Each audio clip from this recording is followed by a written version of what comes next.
Welcome back to Vancouver Actors Podcast. I am your co-host, Michael Coleman. And I'm your other co-host, Sidney Quesnelle. Today we have a special guest, Diane Foy, and we're going to talk about a whole bunch of amazing things, including finding your why and how to create a strategic plan to build success, something that aligns very much with what our core beliefs are here at Story Institute. I expect this to be quite the love fest in terms of ideas and shared goals and strategies. We have Diane Foy. Diane, do you want to tell us a little bit about yourself?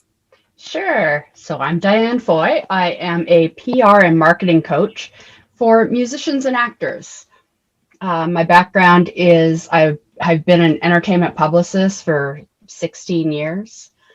Before that, I was a makeup artist and photographer. So I was always kind of around the industry. And everything I've done is because I want to be around performers and just love it so much. So it's my way of helping more musicians, actors, performers be able to succeed. I love it. It's fantastic. Yeah. And you've got a lot of different paradigms. I love the different exposure or paradigms you've had with actors from, it's interesting because, I've been working as an actor for 30 years. And whenever I hear the different industry peers we have, I always feel even more narcissistic than usual when we hear like photographers and makeup and everything feels like it's such a pampered industry. It's quite lovely. And I feel like nobody could do PR as well as those who work in the makeup chair, because I feel like the actors even more than most people would. Yeah, actually, it's kind of like the barber shop of the industry. It's where all the good chat happens at the beginning of the day. I love it.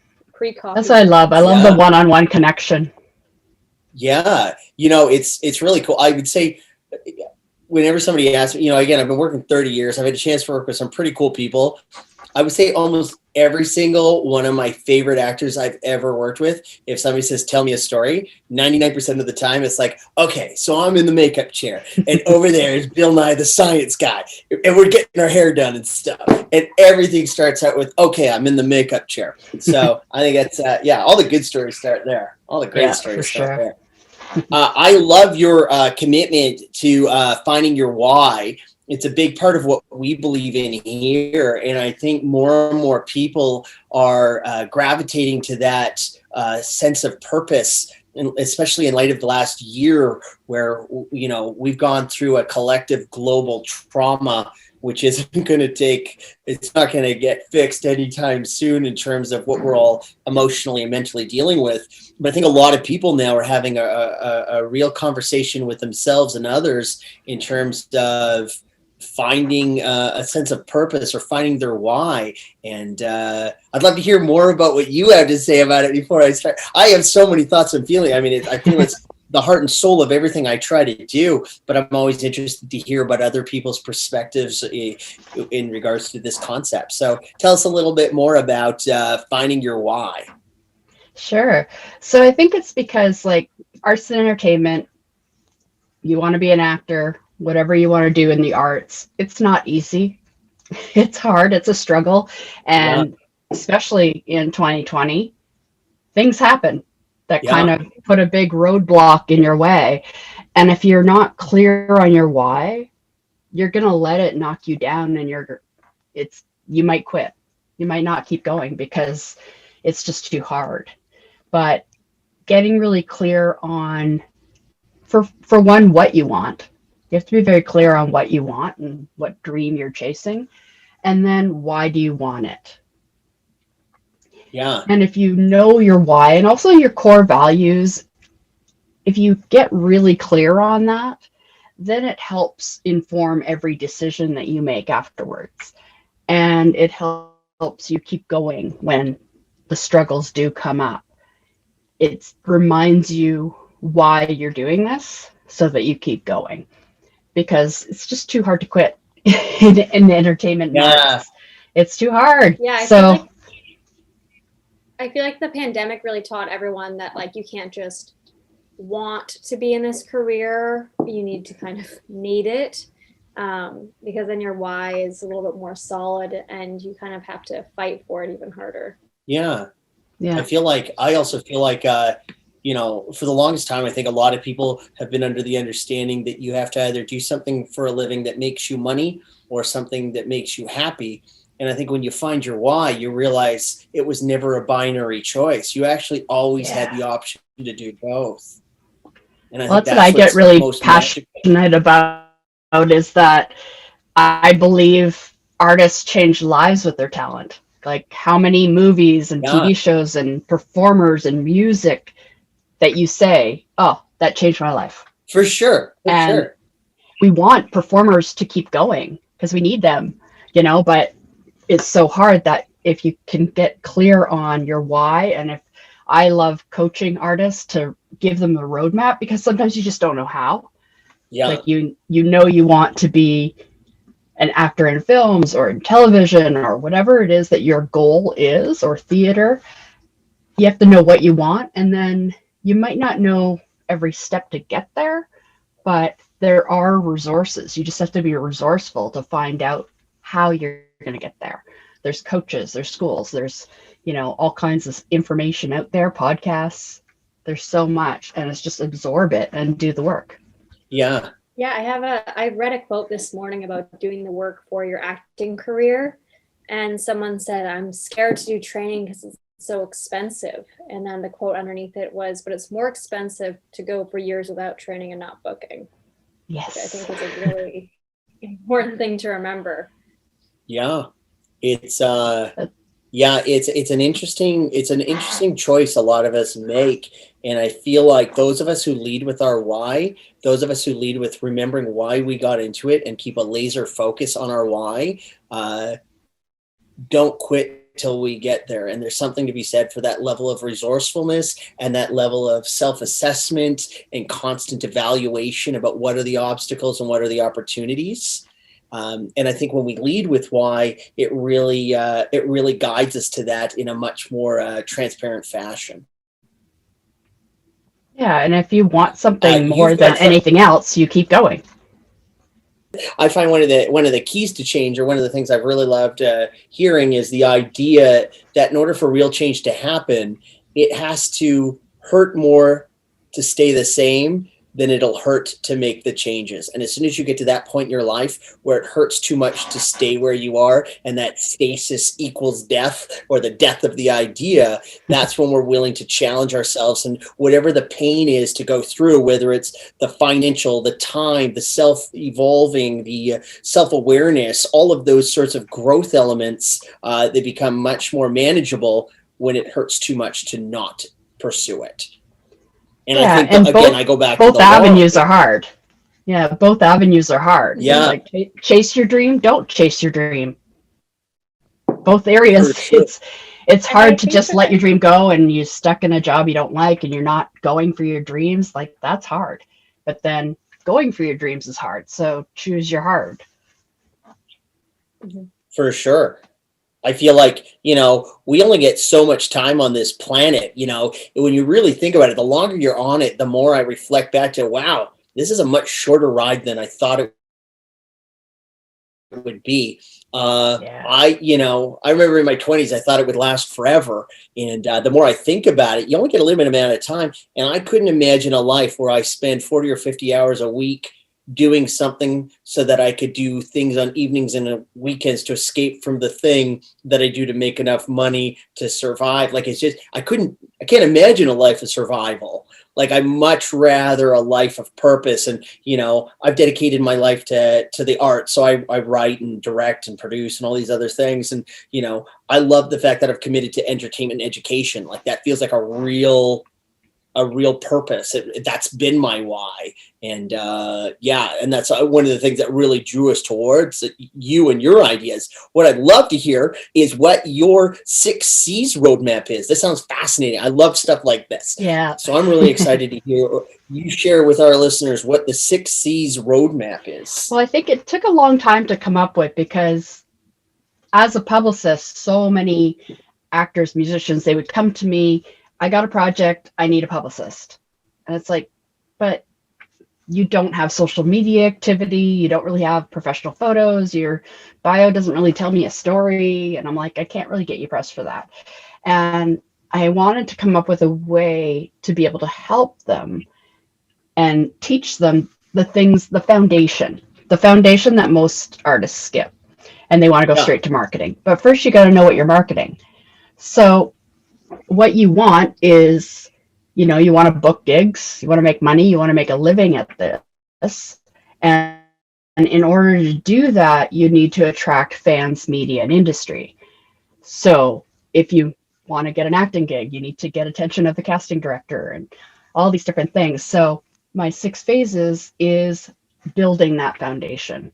So the first phase is, we talked a little bit already, is clarity, knowing what you want, what is your future vision, and goal setting, breaking that down to make it actually happen. If you know the goals you want to achieve this year, break it down to, okay, where do I got to be 6 months from now? What do I got to be 90 days from now? And that way also you feel like you're accomplishing something. If you're just like, are able to tick off those few little things, it's like that's one step closer to my goals.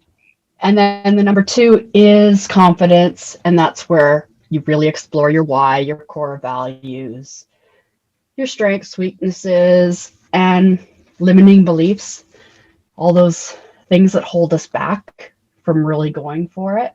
Yeah. It's time to explore that and just get really clear. And then that's the driving force for all the other steps. And 3 is captivate.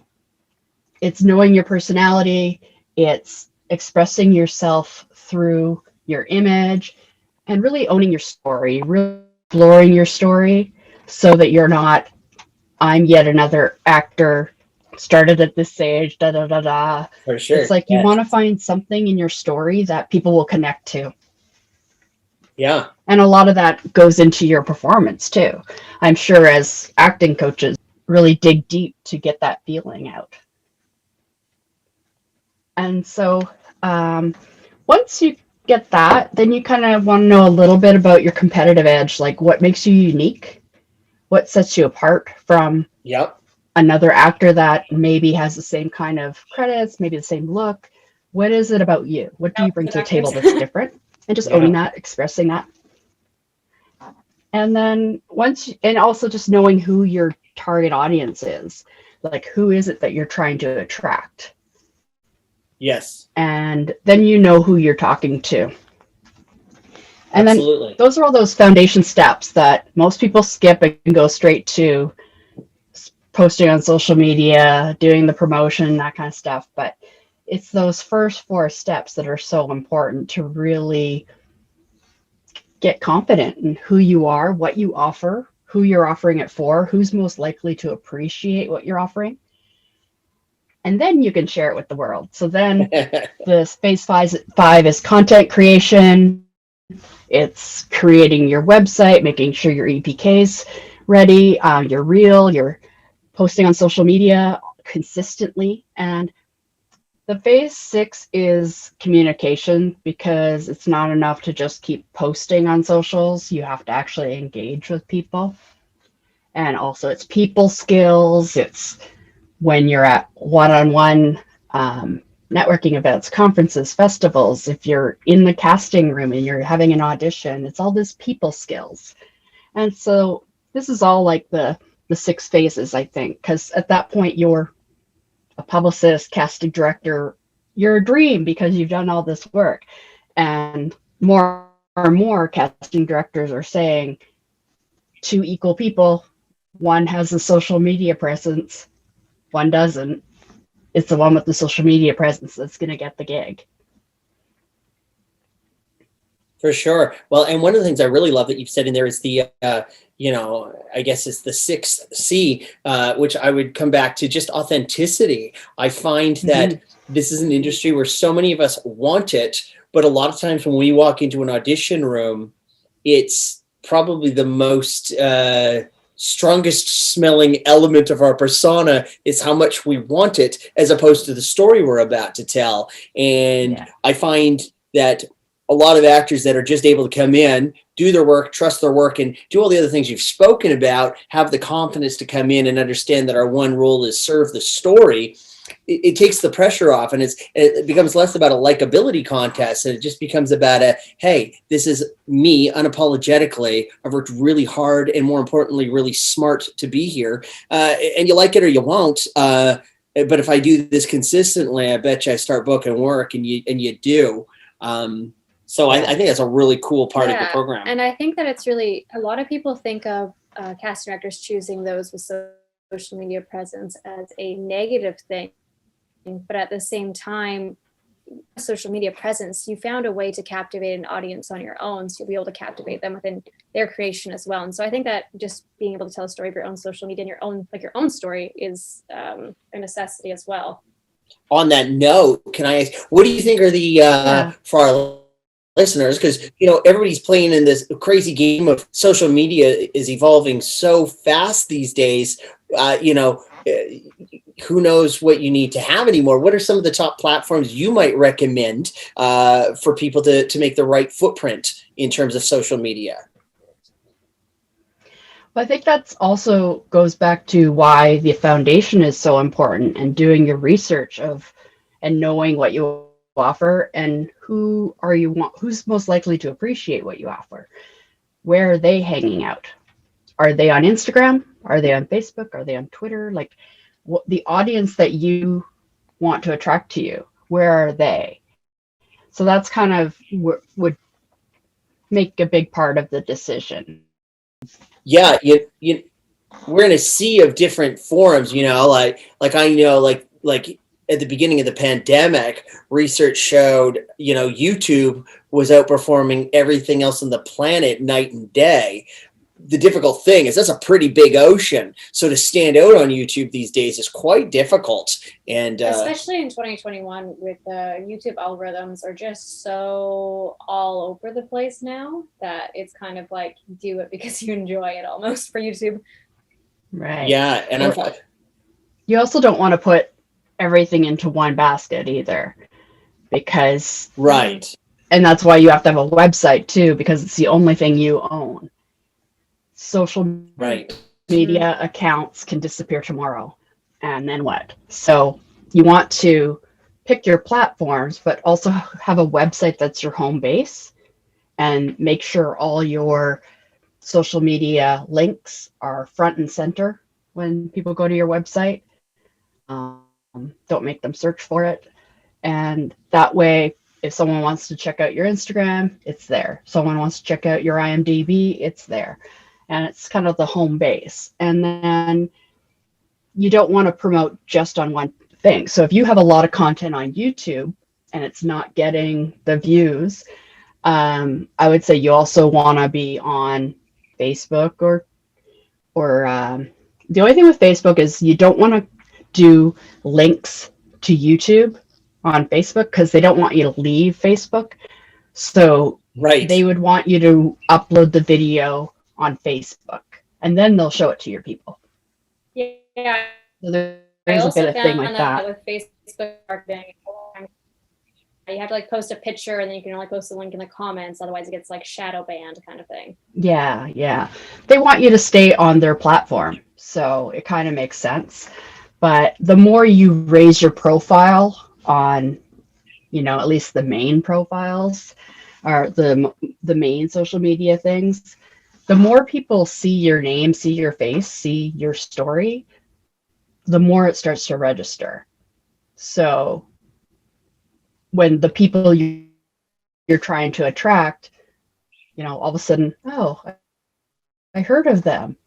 I don't know how I've heard of them, but because they've seen like a little bit on Instagram, they might have seen a little bit on YouTube, a little bit here and there, and then industry starts to talk about you, and every little thing adds up.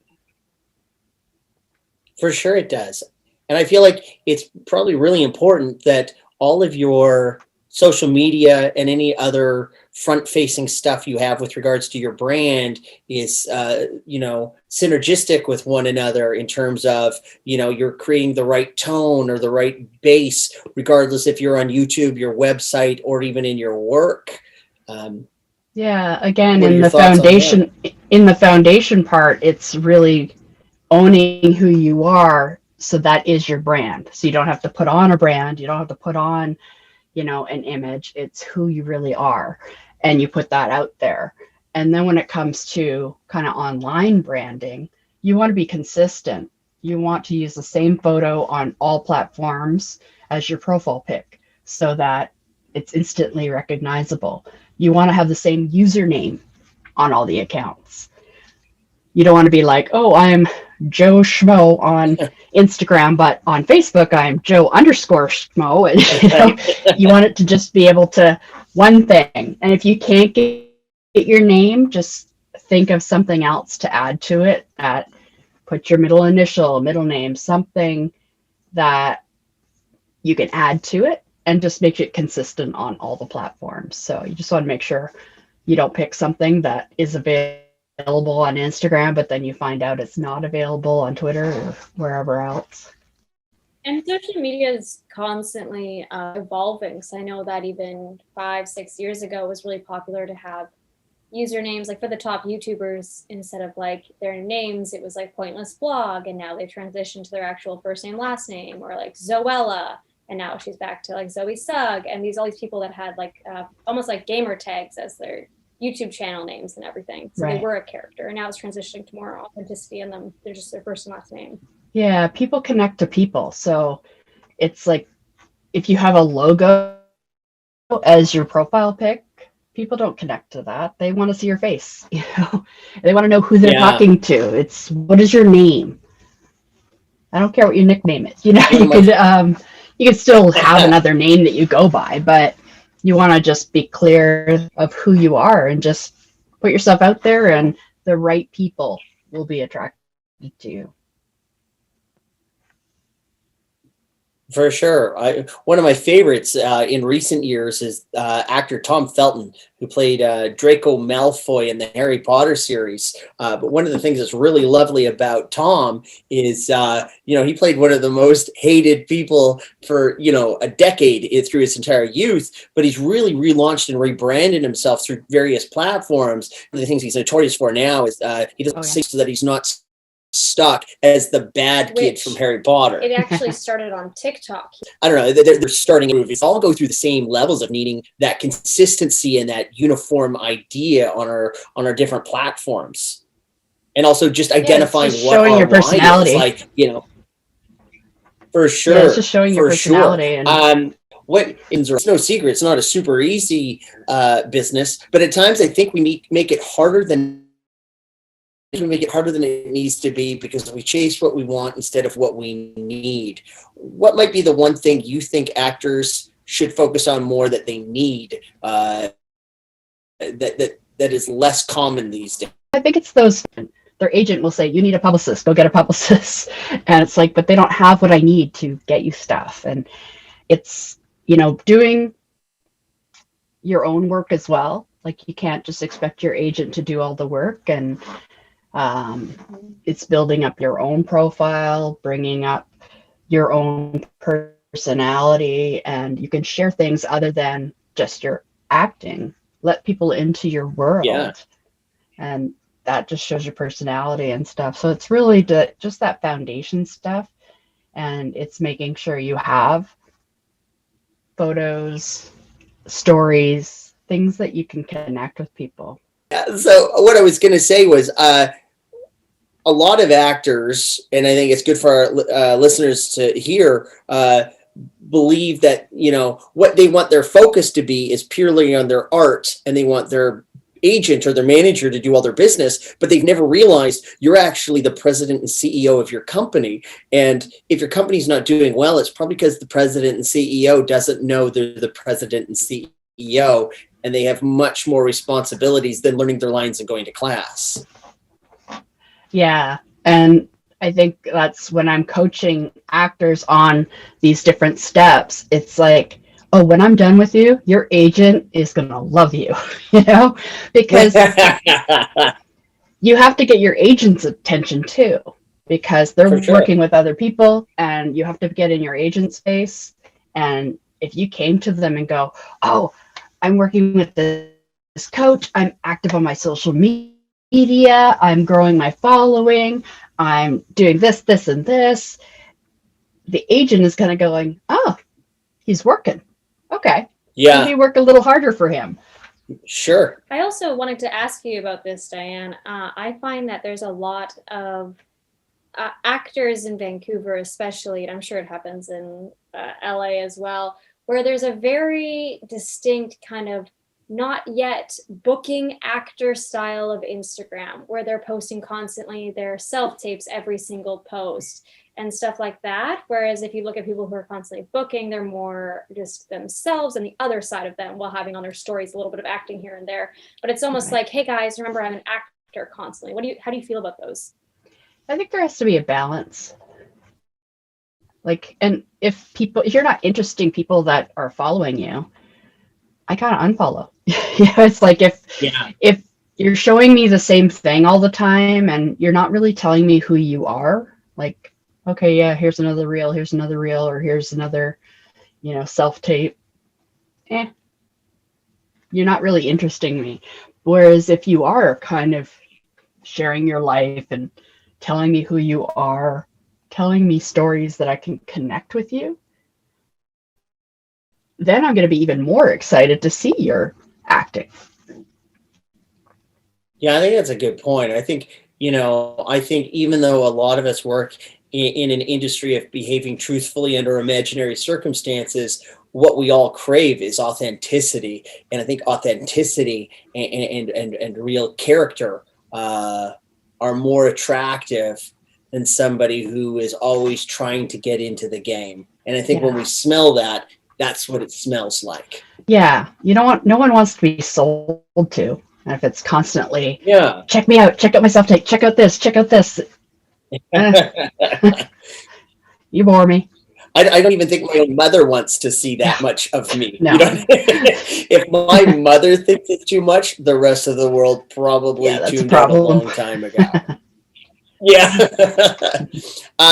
I love everything you're saying here, and I think it's really smart. And I think any actor that is looking to have a better sense of their business, and if anybody heard this podcast today and realized for the first time you're the president and CEO of a company, and oh my gosh, the store is open and nobody's working the front desk, what are you going to do? How can people get a hold of you? Because I love what you're saying, and it sounds like it's something that would be extremely beneficial to our listeners. Every company needs marketing. Yeah. And how do we get a hold of you? So in order to, if you want to download the free resource, the How to Attract Fans, Media, and Industry for Musicians and Actors, you can go to dianefoy.com/freebie. So my website is dianefoy.com. I also have a podcast, Sing, Dance, Act, Thrive, and that's singdanceactthrive.com. I interview actors, acting coaches, and musicians and performers and other industry people, and sometimes I do solo shows as well. And on social media, I'm Diane Foy PR everywhere. I love it. Look at that. Super, super concise, super consistent, running her show like it's a show. I love it. Sidney, do you have any last questions here for Diane about... I feel like some of our viewer questions actually might be good for you. So I guess I'm going to kind of say. Do you mind? We had a couple of questions last week from our last podcast, and we thought we might get your perspective on them. Yeah, so we can get into some of the other ones after, but one of these questions is submitted by Andrea. How to create your own content and get it out there for others to see. It's really easy to make a YouTube channel, but what do you do once you have that? After you've made your own little short film and uploaded it to YouTube, how do you get your name out there in the public eye? That's from Andrea. Think that's kind of a lot of what we've been talking about, is that you need to build the foundation and build your presence before you release something. Or it's good to upload that thing on YouTube, but you got to go into it knowing nothing might happen with it because nobody knows who you are. Mm-hmm. But if you kind of start building your profile even long before you even have a project, then you can also let people in on your process, on your journey, and that's where people can connect with you too. And I think like authentically connecting with other channels and other creators rather than just like comment spamming, like, hey, check out my channel. Actually having those connections within the industry. Yeah, you want to build a following so that when you do release something, people want to go check it out. People know who you are and they're invested in you. And that's the thing. That's why you want to attract super fans, because you make these personal connections with people. You share your journey of creating this thing that you're going to eventually put out. Then people are along for the ride and they want to see you do well. And when you launch it, then these super fans are going to support you. They're going to share it. They're going to help you get even more known. But you have to build those connections and relationships first before you can expect anyone to check out what you just posted on YouTube, if that's all you've done. I think that a good connection with that, just because I've been someone who's very interested in social media for a long time, just I think because of my age group. But especially with YouTube, I know that a lot of people had kind of their quote like main channels where they would make actually like interesting content, and then some people were interested in them. They started daily blogging, and then which is just like them following around throughout the day, and then people started trying to just do that without having an actual interesting thing first, and they're like, why isn't it working? But it's because they had no interest in them before they started doing that. Yeah, that's why like you want to show your personality, like with Instagram stories and video.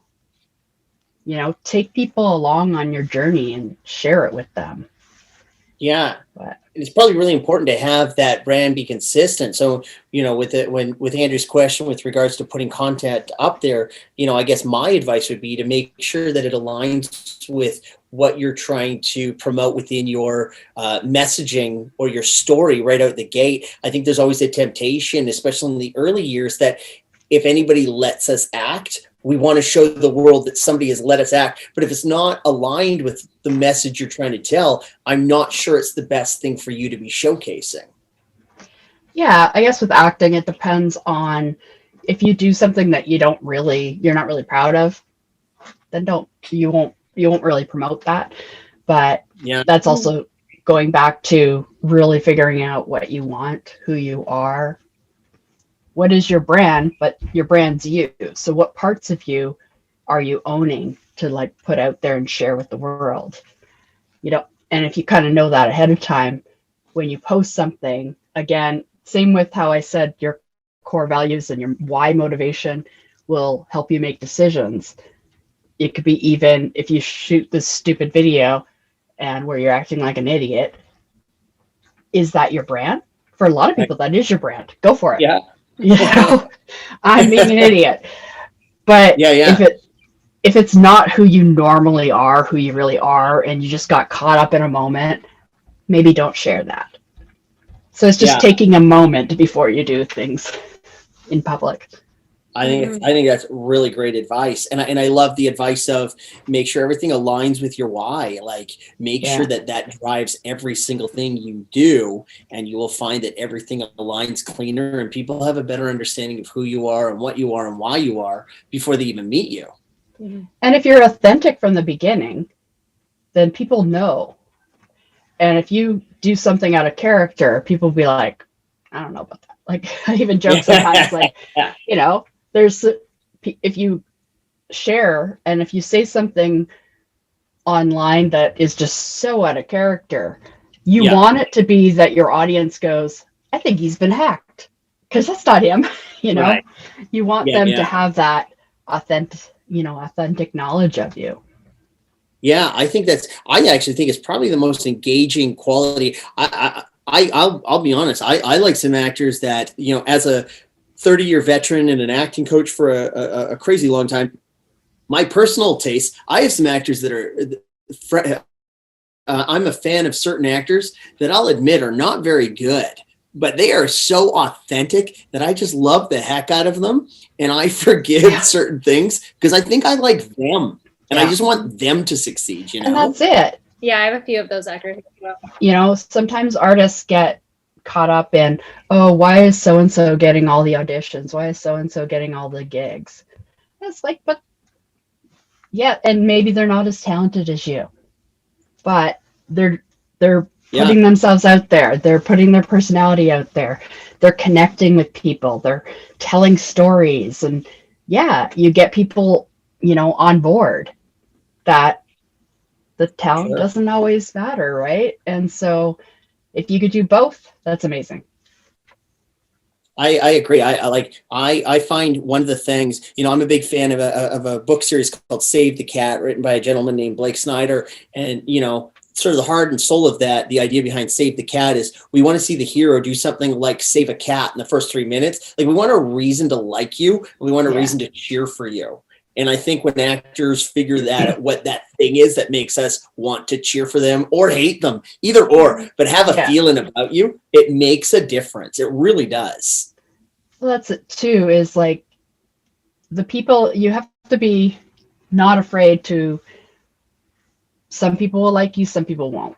And that's the thing with putting yourself out there, is that sometimes if you're so careful of what you put out there and people don't really know you, they might not make that connection. But you have to just be free to put yourself out there. Some people will like it, some people won't. But the people that like it are your people. Those are the people that will understand you, get you, and help you along, be your super fan. I think you're right. I think when you try to satisfy all the people, you end up with mediocrity, and it's the kiss of death. It just is. Yeah. So I think you got to, I love this. This has been really informative and really great. And I hope our listeners reach out to you, because I think like what I'm hearing is what we believe. We believe that to our core. And I think the more actors that listen to this and start running their business like a business, you'll start seeing that your business has more success when the president shows up Monday to Friday and puts in a couple of weekends. You'll see that your business instantly makes a giant jump in its direction. Before we let you go, we need to do a quick shout out to our sponsor. So anybody who's doing self-tapes, and in a global pandemic, that's all we're doing. And I think that this whole Zoom situation that we have set up here is a good example of why we need something like WeAudition.com. Yes. So we have WeAudition.com, which is a resource for anybody looking to do self-tapes. If you use the code Vancouver Actors, you get 25% off, and you have access to readers 24/7, and make sure that all your tapes are ready to go, and, treat every audition like it's the big one, and one day it will be. And or you can also let them know that you're interested in being a reader, and you might be able to generate a little revenue that way yourself. Dan, I want to thank you for everything. I think you're fantastic. I love your ideas. I think our listeners would be doing themselves an incredible favor by contacting you and just seeing what opportunities are there. The one thing that I've heard over the decades I've been in this industry, casting directors, producers, and agents alike prefer smart actors, and smart actors know how to run their business like a business. They know how to be authentic. And I think what you're offering is the very thing that they're looking for. So we want to thank you for being with us today and helping us through all the tech difficulties. Oh my goodness, when is this pandemic over? You know what? We want to thank you, and we hope we get a chance to chat with you again. Yeah, this has been great. Yeah. Thank you so much. Check her out. Check out Diane Foy, and we will post some different links so you can find her. And thanks for tuning in, and we will see you all next week. Bye. Bye. Thank you. Bye-bye.